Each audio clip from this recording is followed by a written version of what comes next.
Bueno, buenas tardes para todos. De verdad que es un gusto poder estar en esos espacios de transformación digital. Son uno de los espacios que nos permite tener mucho más actualización, mucha más adquisición de conocimientos y bueno, agradecerle al Ministerio de las TIC y a todos esos entes territoriales que han permitido que podamos gozar de estos espacios y que nos podamos enriquecer conjuntamente de esto que tenemos preparado para ustedes. Quiero contarles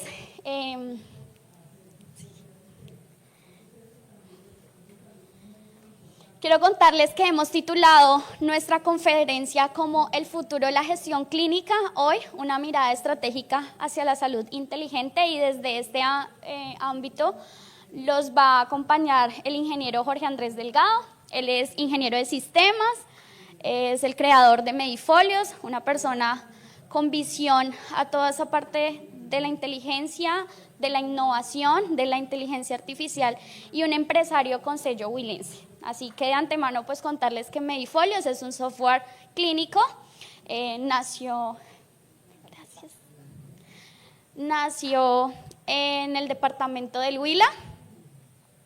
El ingeniero es un especialista, como ya lo comentaban, en inteligencia artificial, y bueno, ha hecho un proceso de transformación en su parte académica, es fundador de Medifolios, como les mencionaba, y como me comentaba la presentadora, mi nombre es María Delgado, soy odontóloga de profesión. Me desempeñé hace un poquito de tiempo como odontóloga asistencial. Soy egresada de la Universidad Antonio Nariño de la ciudad de Neiva. Estoy en proceso de especialización en gerencia de la calidad y auditoría en salud. Y bueno, me he desempeñado en el departamento del Huila y en el departamento de Nariño, donde cursé mi servicio social obligatorio. Actualmente soy la directora de operaciones en Medifolios y bueno, vamos a compartir este espacio de conocimiento y de mucho aprendizaje.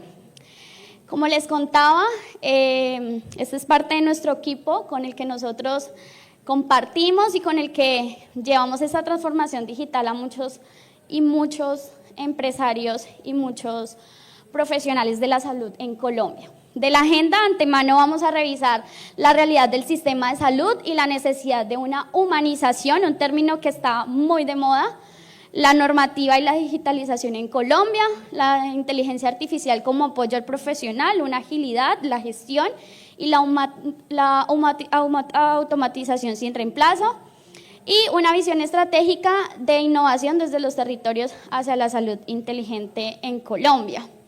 Y entonces quiero empezar este preámbulo con una pregunta y con un ejercicio sencillo para que todos vayamos compaginando como en esta conferencia y lo hagamos más a menos. Yo quiero que alcemos la mano las personas que hace 6 meses asistimos a un control médico. ¿Cuándo fue la última vez que asistimos? 6 meses, 1 año, más de 1 año. Listo, cuéntenme con qué finalidad ustedes iban a esa atención. ¿Estábamos enfermos, teníamos una urgencia, queríamos un control o simplemente nos llamaron y nos dijeron, oiga, usted hace rato no viene, venga, se hace un chequeo?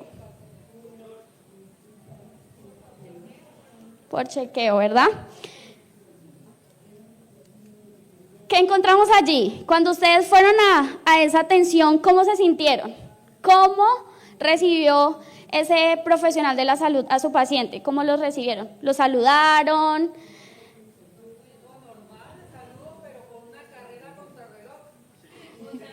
Total. ¿Los miraron a los ojos por lo menos? ¿Les sonrieron? ¿Le explicaron qué era lo que tenía? ¿Qué iba más allá de ese tratamiento? Bueno, justamente pues desde esa paradoja que encontramos, un profesional tecleando, un profesional que no nos mira a los ojos, un profesional que está allí detrás de una pantalla y que ni siquiera nos dio un parte de tranquilidad o nos explicó cuál era el tratamiento al que nos íbamos a encontrar. Esa es la realidad de la salud en Colombia hoy, de la atención de los profesionales de la salud. Eso es lo que hoy tenemos en las atenciones y en las consultas. Pero les hago la otra cara de la moneda porque María Mercedes es odontóloga y yo defiendo a los profesionales de la salud. Les doy la otra cara de la moneda. Ustedes, por el contrario, saben qué le pasa a ese profesional. ¿Cuántas cargas laborales, cuánto colapso laboral, cuántos turnos debe hacer ese profesional para estar allí? ¿Cuántos pacientes debemos atender para cumplir unas metas? ¿Cuántos formularios incansables tenemos que llenar? ¿Cierto que sí? Porque a través de eso nosotros decimos, en realidad vamos a una consulta, yo quiero que me escuchen, pero no vemos también alrededor y la otra cara de la moneda, ¿qué es lo que pasa? Entonces, el resultado final, ¿cuál es? Una consulta que se pierde en formularios, una experiencia frustrante e incómoda porque ese profesional no nos generó confianza. Y para el profesional, un estrés terrible, terrible porque no alcancé a llenar el formulario. María Mercedes no alcanzó a llenar el odontograma del paciente en los 20 minutos que tuvo de atención. Es más, no le alcancé a explicar al paciente qué era una resina, qué era una corona, ¿cierto? Y muchas veces nos perdemos en esa terminología médica. Mientras tanto, entonces los pacientes que buscan una cercanía, una empatía, y fíjense en algo, todos actualmente hablamos de un tema muy conocido, muy abundado, y es la humanización. Pero en realidad conocemos qué es humanización, conocemos esa palabra que, mejor dicho, la tienen agotada por todos lados, a las IPS, vamos a las IPS, y humanización en los servicios. Humanización, ¿verdad? Y entonces suena como una palabra muy linda, una palabra que se repite en discursos y documentos, pero lo poco que sabemos es lo que realmente significa. Para el profesional, pues, no es solamente ser amable, sino una condición digna que necesitamos los profesionales de la salud para trabajar. Una atención sana para nosotros, un tiempo para poder escuchar al paciente, la tranquilidad y el espacio para poder conocer qué le pasa a ese paciente, ¿verdad? Y para el paciente, bueno, deshumanización, como lo decía la compañera, que lo miren a los ojos, que lo escuchen. Y a María Mercedes le pasaba mucho en su consulta que los pacientes realmente llegaban única y exclusivamente a que Mercedes los escuchara. Si yo los escuchaba, el paciente se sentía seguro, el paciente se sentía mejor. Era una empatía, sentarme al lado de él que necesita, sentir el dolor que él está sintiendo. Como les contaba, viví en carne propia todo este tema. Trabajé en el sector salud, en el departamento del Huila. También trabajé en los equipos básicos, una estrategia que actualmente se está manejando mucho en Colombia, atención primaria en salud. Y bueno, recorrí territorios rurales, territorios vulnerables del Huila y de Nariño. A ver. Esta es María Mercedes trabajando en equipos básicos, en los territorios vulnerables donde debía llegar a llevarle salud oral a mis pacientes. Y en medio de esta realidad yo confirmaba algo, lo que la gente espera y lo que la gente esperaba cuando yo llegaba a esos territorios era empatía, disposición, una atención, pero también yo comprendía que del otro lado el profesional necesitaba respaldo en su tiempo, en sus estrategias y en herramientas tecnológicas que me ayudaran a diagnosticar. Vamos a hacer un recuento más como a saber hasta dónde llegamos aquí. Y es que resulta que en Colombia, sobre el año 93, exactamente, con la Ley 100 se contempló que la salud era calidad, era un atributo fundamental de la atención y algo integral en salud que le brindaba a la población. Y entonces, sobre esa mirada estratégica, con esa Ley 100 nació el Sistema de Seguridad Social en Salud, que fue un hito y que nos daba una promesa a toda la cobertura universal para los colombianos. Y entonces esa promesa venía acompañada de un presupuesto rígido, una carga laboral, una restricción, más protocolos, pero sin embargo, entonces veíamos una financiación inadecuada. Pasamos ya a los años 2000, donde en el 2006 se estableció con el decreto el tema de normas y mecanismos para sistematizar más ese proceso de salud, y se nos vino algo muy inmerso que les estaba comentando sobre el 2016 y era el plan de mejoramiento de calidad en salud. Ahora ya no era solo términos generales, sino que necesitábamos brindar una calidad en esa atención. Y entonces, con ello vinimos a una terminología mucho más grande, que era la habilitación y los procedimientos, la descripción de esos procedimientos y condiciones para los prestadores de salud. Yo le debía brindar a mi paciente, le debería brindar al ciudadano una prestación con unos estándares mínimos de atención de calidad. Esto hizo que, por supuesto, llegaran muchísimos más decretos que permitían que ese sistema se colapsara en vez de que nos diera una mayor garantía de calidad, accesibilidad y oportunidad. Ahora nos llegó hace poco y ha sido un boom para el sector salud, porque ha sido un cambio drástico a todo este tema, y es la resolución 2275, que habla precisamente de que esos registros deben tener una interoperabilidad y deben estar en tiempo real para que sean auditables. Entonces, me decía una de mis profesoras de la especialización, María Mercedes, lo que no se mide no sirve, lo que no conocemos y cuánto es tangible no sirve. Esto es lo que el sistema pone a prueba, lo que el sistema quiere, y es permitir una ruta clara, que haya una cobertura, un derecho fundamental para transformarse en calidad y finalmente llegar a una digitalización y una interoperabilidad. Entonces, aquí me surge a mí una pregunta que comparto con ustedes, y es ¿cómo cumplir con toda esta normativa cada vez más estricta sin perder lo más valioso, que es la relación humana entre médico y paciente, que es lo que realmente necesitamos hoy en nuestro sistema de salud?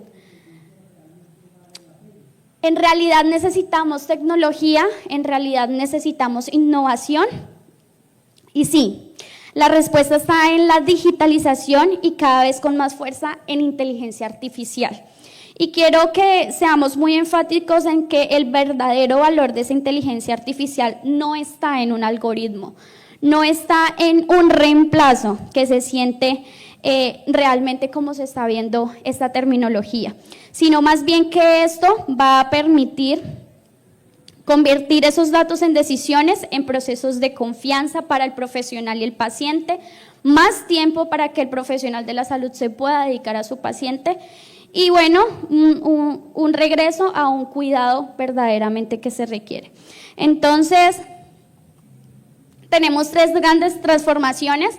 Primero, la IA va a analizar todo ese volumen de historias, de todo este tema que se tiene para los diagnósticos, y nos va a identificar patrones que pueden sugerir diagnósticos diferenciales, calcular riesgos y apoyar la elección de tratamientos. En cuanto a que otro ámbito podemos tener, y es que nos va a automatizar tareas repetitivas, transcripción de notas, lo que les comentaba del procesamiento de tantos documentos que debemos hacer los profesionales, y cómo nos va a liberar ese tiempo para dedicárselo al paciente. Y por último, facilitar toda esa recopilación de datos de múltiples fuentes para poder mantener y actualizar los procesos de salud, que haya una accesibilidad a esos documentos, a eso que necesitamos que hoy sea interoperable y que conozcamos con facilidad los profesionales de la salud. Entonces, les cuento que la IA no es una deshumanización al sector salud. Por el contrario, lo que va a hacer es que sea más humana esa atención, que va a convertir esos datos en verdaderas decisiones, en procesos de confianza y en tiempo para la calidad de la atención. Quiero que este tema y este camino lo podamos profundizar con el ingeniero. Entonces, le doy la bienvenida, de verdad que me honra poderte presentar. Si encuentran similitud en nuestro apellido y en nuestra forma de la cara, él es mi hermano. mi partner actualmente y bueno, el ingeniero abunda muy bien en esos temas de inteligencia artificial como lo viene haciendo en el liderazgo del emprendimiento en salud. Así que recibámoslo con un fuerte aplauso. Gracias. Bueno, muchas gracias, gracias. De verdad que estoy muy orgulloso de cómo avanzo. Espérate, a ver. Este es para adelante, para atrás, listo. Estoy muy orgulloso de compartir por primera vez un escenario con mi hermana porque hace mucho que quería poder compartir un espacio y que ella se preparó y se está preparando porque va a ser una líder en estos temas de calidad en salud. Bueno, rápidamente, no me dejaste mucho tiempo, voy a compartirles unas diapositivas, pero primero quiero saber de las personas que están acá, quiénes son profesionales en cualquier área, ingeniería, medicina, derecho. Ok, listo. ¿Estudiantes? Ok, listo. Bueno, me presento, mi nombre es Jorge Andrés Delgado, soy ingeniero de sistemas, tengo 2 especializaciones, soy arquitecto de soluciones de Amazon, bueno, me la he pasado estudiando toda la vida y quiero compartirles algo. Yo soy egresado de la Universidad Corwil en el año 2011 y... Ok, gracias. Soy egresado de la Universidad Corwil en el año 2011 y para esa época tuve la fortuna de ser jefe de sistemas de la clínica UROS durante 3 años y en ese tiempo con el proveedor de software nos dijo, bueno, me dijo a mí puntualmente, usted es un berraco para programar, véngase conmigo. Y de ahí nació la idea de fundar Medifolios y Medifolios fue un proceso de una migración, de una transformación de un código que era de los años 1970 y lo queríamos montar en la nube. En esa época, pues, imagínense que apenas estaban haciendo el concepto de la nube, o sea, apenas estábamos hablando de transformar y de generar un código que se ejecutara en un servidor. Pero bueno, antes de poder empezar todo lo que quiero comentarles y con el poco tiempo que tengo, ¿quién sabe qué es lo que está pasando en este momento en Nepal? ¿Quién escuchó la noticia de lo que estaba sucediendo con el golpe de Estado que le hicieron la generación Z al gobierno? ¿Alguien lo sabe? ¿Quién? ¿Y qué fue lo que pasó? ¿Sí? ¿Y por qué? ¿Tú sabes por qué? Bueno, me van a perdonar, yo soy bastante informal, pero me gusta ser muy jocoso en las presentaciones y es porque sencillamente a la generación Z les bloquearon las redes sociales. ¿Listo? O sea, les bloquearon Facebook, les bloquearon Twitter, les bloquearon Instagram y estos chinos salieron a la calle, hicieron manifestaciones, hasta ayer iban 22 personas, pero casi que todos ministros. El primer ministro le tocó dimitir porque pensó que seguramente haciendo esto iba a salvar. No, estos chinos se salieron de control. Y esto está pasando ahora en Nepal. ¿Listo? El gobierno nepalí se fue de rabos precisamente porque los chinos les quitaron las redes sociales. Pero esta noticia la traigo a colación y ahora les voy a decir por qué. ¿Listo?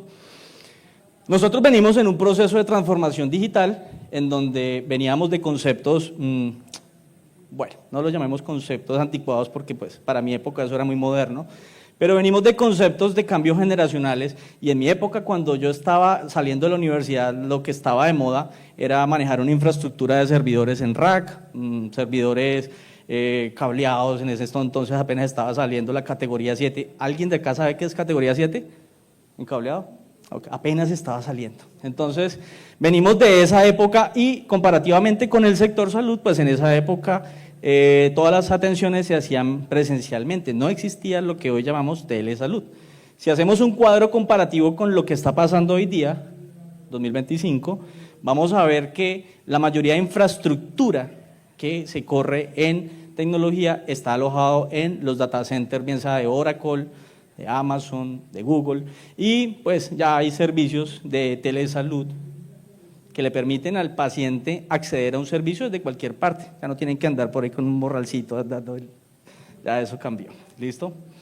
Pero para poder llegar al punto, no sé si todas las personas de acá tienen claro cómo funciona la inteligencia artificial, porque hemos hablado de inteligencia artificial, IA, pero ¿quién tiene claro cómo funciona una IA de los que están acá? ¿Alguien sabe, tiene un manejo más o menos del tema? Listo, entonces puedo ¿Puedo hablar? Sí, no. O sea, voy a tratar de, o sea, los que saben me van a perdonar, pero voy a tratar de bajar todo ese concepto matemático a un lenguaje natural que podamos entender. Sencillamente, ¿qué hace la IA? Inteligencia artificial son algoritmos, matemáticas, tomas de decisiones.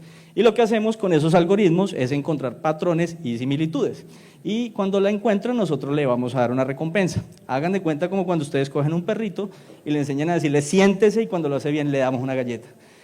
Así funciona la IA, ¿listo? Bueno, en la diapositiva pues usualmente lo que hacemos es organizar datos en tablas de Excel, de los Excel las seleccionamos y las organizamos, las preparamos y generamos unos scripts de almacenamiento para luego poder transformar eso en datos de la vida real. Pero bueno, redes neuronales, eso realmente es muy complejo para esta charla. Nosotros, ¿qué hacemos? Esa información la recogemos, la preparamos, la procesamos y luego la usamos como la entrada de otro proceso para generar una recompensa, ¿listo? Pero se los voy a explicar en estas imágenes más sencillo. ¿Qué hacemos los ingenieros que entrenamos inteligencias artificiales? Tomamos conjuntos de imágenes, ¿listo? Y así como está la primera fila, la imagen de allá es de un paciente sano, la segunda es de un paciente que tiene una neumonía y la tercera imagen es de un paciente con COVID.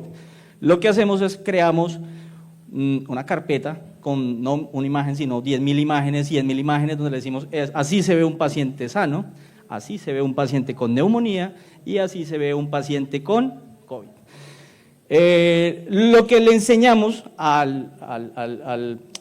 o lo que creamos son patrones en donde identificamos, así como ustedes ven acá, estos se llaman patrones, en donde va a encontrar similitudes entre los pacientes que tengan la misma enfermedad, ¿listo?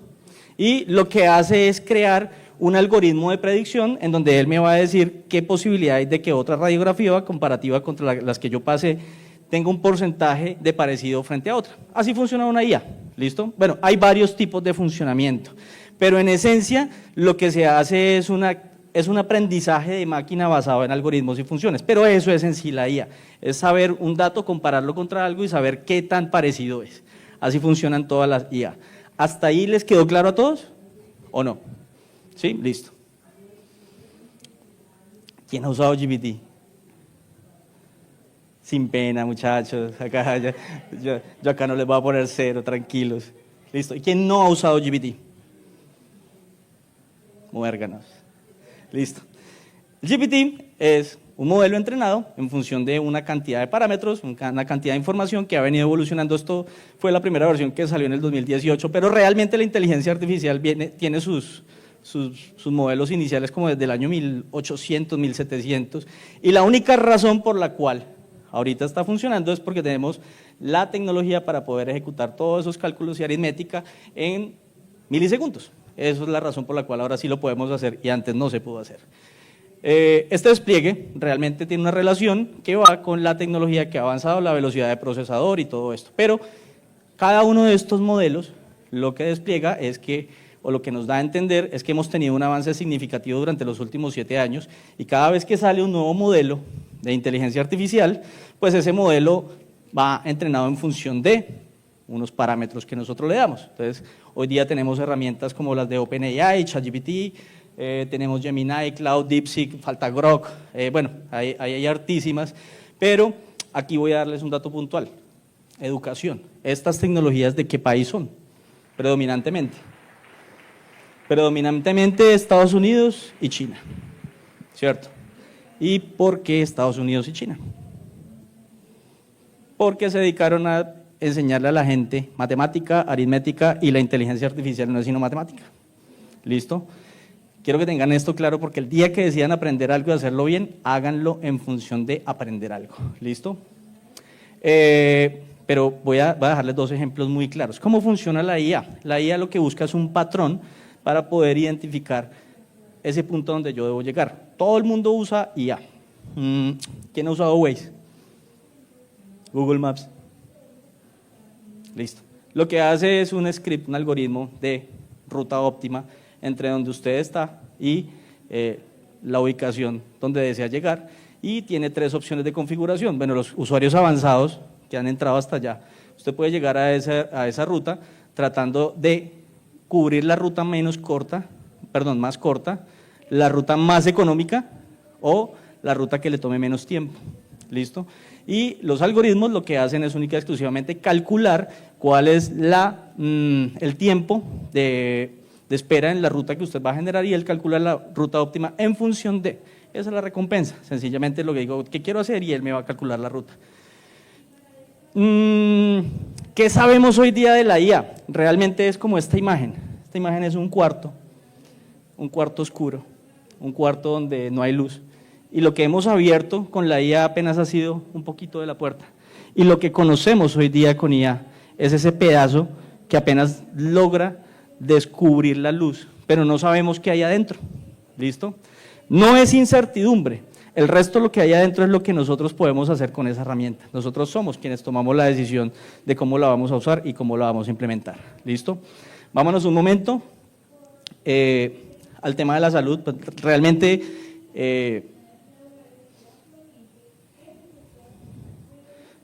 el tema en la salud es, para mí como ingeniero y personalmente, yo pienso que es bastante sencillo, ¿ya? El tema no es software, el tema es proceso.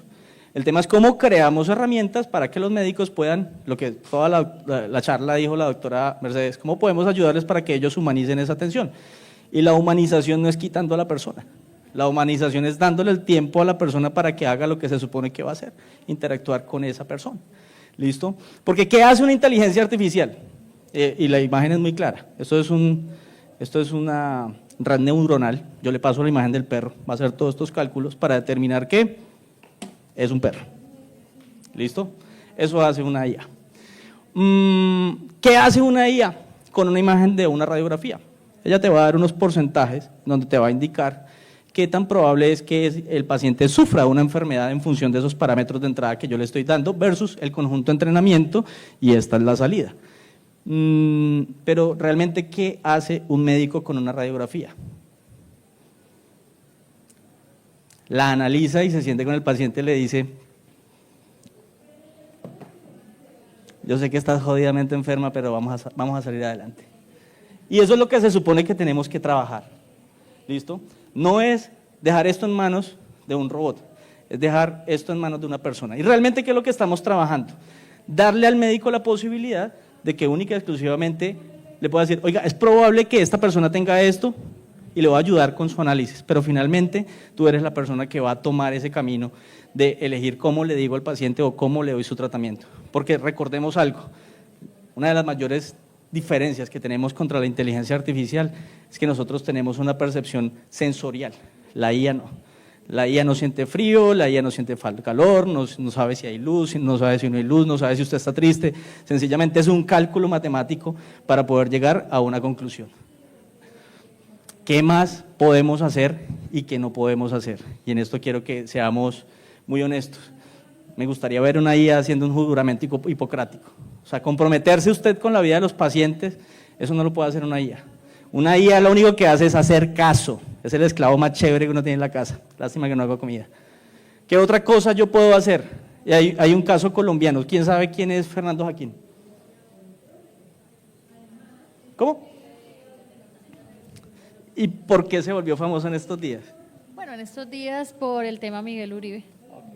Él era el neurocirujano que estuvo todo el mes con el doctor Miguel Uribe en todo el proceso de atención. Pero él es hijo de Solomon Jaquín. ¿Listo? ¿Quién sabe quién es Solomon Jaquín? Un médico libanés que vive en Colombia, colombiano, tuvo a su hijo, naturalmente. Y lo curioso del caso, y por qué lo traigo a colación, es porque Solomon Jaquín tuvo 28 patentes de dispositivos médicos, ¿listo? Procedimientos neuroquirúrgicos y especializaciones en síndrome de Down, precisamente colombianos. ¿Y quién sabía que nosotros teníamos esa potencia acá en Colombia? Entonces les dejo ese dato porque hay que estudiar mucho en esto, ¿listo? ¿Qué no me gusta de la IA? Y para que lo tengan presente, porque no es solamente decir, ok, la IA para todo, no, la IA no es para todo. Hay un informe del Stanford Report donde menciona que no es recomendable usar la IA para pacientes con algún tipo de enfermedad mental. Y es sencillamente porque usted a la IA le va a decir todo lo que usted quiera saber y ella le va a decir sí, señor. Siempre va a estar de acuerdo con usted. Entonces usted imagínese un sociópata diciéndole lo que necesita y que siempre le estén diciendo que sí. Eso es lo que no podemos permitir. Eso no es humanizar, eso es deshumanizar. Finalmente, pues bueno, yo de verdad tengo muchas cosas para comentarles, pero por tiempo quería compartirles un espacio para poder hablar un poco de IA en salud, un poco de cómo nosotros en Medifolios transformamos procesos, cómo nosotros vemos a los pacientes, cómo vemos al médico, y realmente lo que estamos construyendo son herramientas para que el médico pueda dedicarse a esa atención, a esa humanización de proceso, y eso pues solamente lo vamos a lograr si y solo si todos nos ponemos la camiseta de vamos a trabajar, y es lo que estamos haciendo en Medifolios. La problemática actual, pues ustedes la conocen, no hay que ser un ingeniero para saber que usted va a una EPS y se va a encontrar a todo el mundo sentado en un andén esperando una fila, o usted lo van a mandar a hacer autorizaciones, o que usted tiene que ir a reclamar un medicamento y sencillamente no lo hay, ¿listo? Ahí es donde está la oportunidad de generar los negocios, ahí es donde todos tenemos que salir a atacar ese problema. Cantidad de, lo que decía María Mercedes, la cantidad de datos, formularios, la cantidad de información que un médico tiene que llenar no es solo mientras pasa en la atención, es lo que pasa después de esa atención. Y finalmente, pues lo que tenemos que trabajar es en eso, herramientas para que los médicos puedan minimizar esa carga administrativa en la información clínica, para que podamos agilizar esos tiempos y humanizarla, ¿listo? Bueno, acá hay unas imágenes de, bueno, este es mi equipo, actualmente esa foto fue hace como 2 meses, nos ganamos un premio en Cali por ser la solución innovadora a nivel nacional.